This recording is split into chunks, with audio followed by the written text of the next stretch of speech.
सुख की खोज, इच्छा, विचार द्वारा विकृति, स्मृति, आनंद। पिछले अध्याय में हमने कहा कि एक आनंद एक ऐसी चीज़ है जो सुख से सर्वथा भिन्न है। तो अब हम यह खोजबीन करें कि सुख के साथ कौन सी बातें जुड़ी हुई हैं। क्या यह किसी प्रकार संभव है कि हम अपने भीतर एक ऐसे जगत में जिएं जहाँ सुख का समावेश नहीं है, बल्कि हर्ष और उल्लास का, परम आनंद का एक प्रखर बोध है। हम सब किसी न किसी रूप में सुख की खोज में लगे हैं, इंद्रिय, बौद्धिक या सांस्कृतिक सुख। हजार तरीके से हमने ईजाद कर लिए हैं इन सुखों को प्राप्त करने के तरीके। सुधारक होने का सुख, दूसरों को उपदेश देने का सुख, सीख और सुझाव देने का सुख, सामाजिक बुराइयों को बदलने का सुख, भला काम करने का सुख, और नहीं तो प्रकांड पंडित बनने का सुख। अत्यधिक शारीरिक और भौतिक संपन्नता और संतुष्टि का सुख, गुणतम अनुभूति का सुख, जीवन की गहनतम समझ का सुख, मतलब कि एक धूर्त दिमाग की हजार चालाकियों का सुख, और वह अंतिम सुख जो परमात्मा पाने का है उसका तो खैर कहना ही क्या। सुख की बुनियाद पर ही खड़ा है समाज का पूरा ढांचा। बचपन से बुढ़ापे और मृत्यु तक हम चारों चोरी छुपे, चालाकी से या खुलेआम सुख का सतत पीछा करते रहते हैं। हमें इसका स्पष्ट बोध होना चाहिए कि हम निजी तौर पर किसी सुख के पीछे भाग रहे हैं, क्योंकि यही हमारे जीवन की दिशा और रूपरेखा निर्धारित करता है। इसलिए हम सबके लिए यह आवश्यक है कि हम धैर्यपूर्वक, गहराई और बारीकी से सुख के सवाल की छानबीन और जांच पड़ताल करें। सुख को पाना या फिर इसे सबल या और स्थायी बनाना जीवन की एक बुनियादी मांग है, और हकीकत यही है कि इसके बिना हमारा अस्तित्व सूना सूना, बोझिल, फीका, नीरस और निरर्थक बन जाता है। हमारा जीवन सुख से प्रेरित और मार्गदर्शित क्यों नहीं होना चाहिए, ऐसा आप पूछ सकते हैं। वह इसलिए नहीं होना चाहिए क्योंकि सुख कभी अकेला नहीं आता। वह अपने साथ साथ संताप, दुख, पीड़ा, कुंठा और भय को भी लिए आता है। भय भी अकेला नहीं बल्कि हिंसा को आमंत्रित करता हुआ आता है। फिर भी अगर आप इसी ढंग से जीना चाहते हैं तो जिएं। सारा संसार इसी तरह जी रहा है। लेकिन अगर आप दुख से मुक्त होना चाहते हैं तब तो आपको सुख की पूरी संरचना को, पूरे ढांचे को समझना ही पड़ेगा। सुख को समझने का अर्थ इसको नकारना नहीं है। हम यहाँ सुख की निंदा नहीं कर रहे, ना ही यह निर्णय कर रहे हैं कि यह सही है या गलत। लेकिन अगर हम सुख का पीछा कर रहे हैं तो हम यह काम अपनी खुली आंखों से करें, पूरे होशोहवास में, यह जानते हुए कि जो मन हर समय सुख की खोज कर रहा है वह सुख की छाया अर्थात दुख को पाए बिना नहीं रहेगा। उन्हें एक दूसरे से अलग किया नहीं जा सकता। और विडंबना यही है कि हम सुख के पीछे भागते हैं और साथ साथ दुख से बचने की कोशिश भी करते हैं। मन सदा सुख की मांग क्यों करता है? ऐसा क्यों है कि हमारे भले बुरे सभी कार्यों में कहीं ना कहीं सुख की ही चाह और खोज छिपी हुई है? आखिर क्यों हम सारे त्याग, बलिदान और कष्ट, दुख भोग सुख के धागे में ही पिरे हुए हैं? और यह सुख है क्या, और इसका जन्म कैसे होता है? पता नहीं। अगर आप में से किसी ने स्वयं से ये प्रश्न को पूछा है और अंत तक इनके उत्तरों की खोज की है। 4 चरणों से होकर सुख जन्म लेता है: देखने की क्रिया, संवेदन, संपर्क और इच्छा। कल्पना कीजिए, आपने एक सुंदर सी मोटर कार देखी। इसे देखने से तत्काल आपके भीतर एक संवेदन, एक प्रतिक्रिया होती है। तब आप इसे छू कर देखते हैं, और या आप अपनी कल्पना में ही इसको स्पर्श करने का प्रयास करते हैं। फिर आपके भीतर यह इच्छा पैदा होती है कि ऐसी कार के मालिक होते और इसमें बैठकर दुनिया को दिखाते फिरते। अथवा मैंने बादल के एक सुंदर और लुभावने टुकड़े को हवा में तैरते देखा, या आकाश की पृष्ठभूमि में खड़े एक प्रखर पर्वत को, या वसंत ऋतु में फूटी एक नई ताज़ा कोपल और पल्लव को, या सुंदरता और भव्यता से भरी एक गहरी घाटी को, या अलौकिक सौंदर्य एवं महिमा से आच्छादित सूर्यास्त को, या प्रतिभा और प्रज्ञा से देदीप्यमान एक सुंदर और जीवंत चेहरे को, जो स्वयं चेतन और स्वयं केंद्रित नहीं है, और इसीलिए जिसने अपनी आभा और अपना तेज नहीं खोया है। मैं इन चीज़ों को देखते हुए तीव्र आनंद और आह्लाद से भर जाता हूँ, और जब मैं इस तरह उन्हें देख रहा होता हूँ तो वहाँ देखने वाला नहीं बचता। जो बचा रह जाता है वह है निपट सौंदर्य अर्थात प्रेम। एक क्षण के लिए मैं अपनी सारी समस्याओं, चिंताओं और विपदाओं सहित विदा हो जाता हूँ, अनुपस्थित हो जाता हूँ, और बची रह जाती है सौंदर्य से सराबोर वह चीज़, वह दृश्य।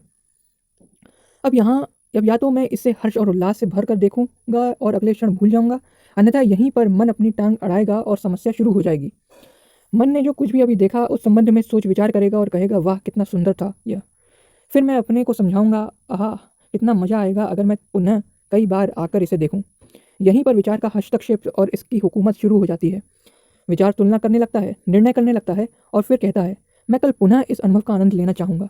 तो आपने देखा ना, एक अनुभूति जो आपको एक क्षण के लिए सहज आनंद से भर गई थी, कैसे विचार की चपेट में आ जाती है, और तब विचार इस अनुभूति के सातत्य को बनाए रखना चाहता है।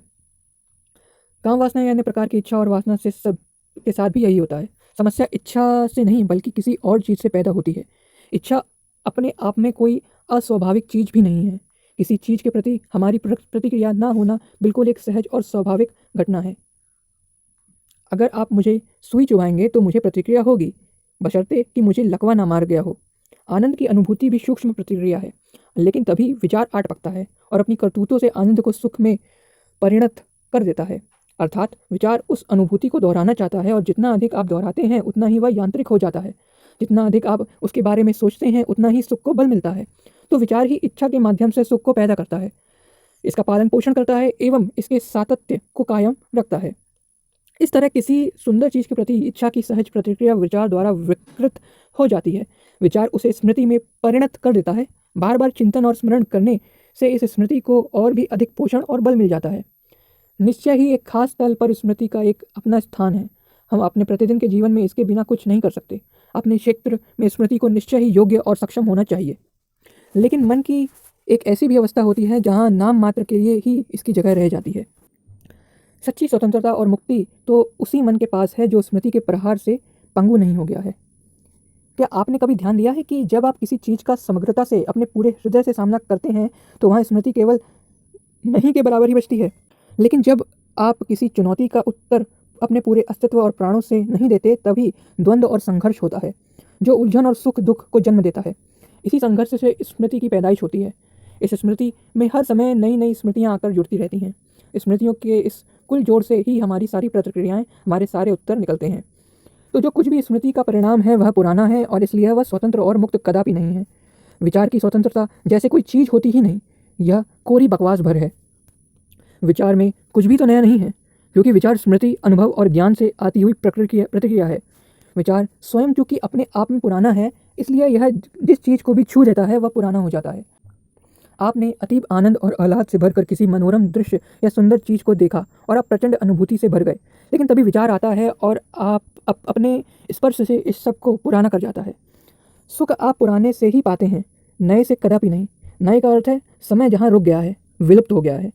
अतः अगर आप बिना सुख को आमंत्रित किए हुए देख सकते हैं, एक चेहरे को, एक पक्षी को, एक साड़ी के रंग को, जल की सतह पर झिलझिलाते हुए सूर्य की रुपहली किरणों के सौंदर्य को या आनंद से भर देने वाले किसी भी चीज़ को, और देखने के इन क्षणों में आपके भीतर कोई ऐसी चाह नहीं उठती है कि मैं इसे भविष्य में पुनः देखूं, बार बार देखूं, तो आपके लिए पीड़ा और भय का अस्तित्व मिट जाता है।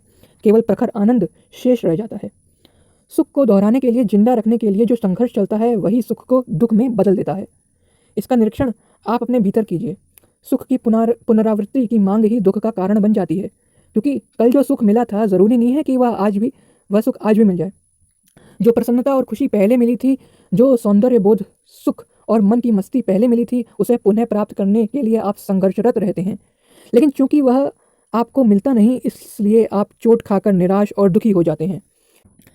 क्या आपने ध्यानपूर्वक देखा है कि जब आप किसी छोटे से सुख से भी वंचित कर दिए जाते हैं तो आप पर क्या गुजरती है? जो आप चाहते हैं वह आपको जब नहीं मिलता तो आप चिंता, घृणा और ईर्ष्या की आंख से जलने लगते हैं। शायद आपने कभी ध्यान दिया हो, जब आप शराब, सिगरेट आदि पीने का सुख, यौन सुख या फिर ऐसा कोई अन्य सुख से वंचित कर दिया जाता है तो आपको अपने भीतर कैसी लड़ाइयों से गुजरना पड़ता है। क्या आपको नहीं लगता कि यह सब भय का ही एक रूप है? भय उस बात का कि मैं जो चाहता हूँ वह कहीं मुझे ना मिले तो, या मेरे पास जो कुछ है अभी वह कहीं मुझसे छिन ना जाए।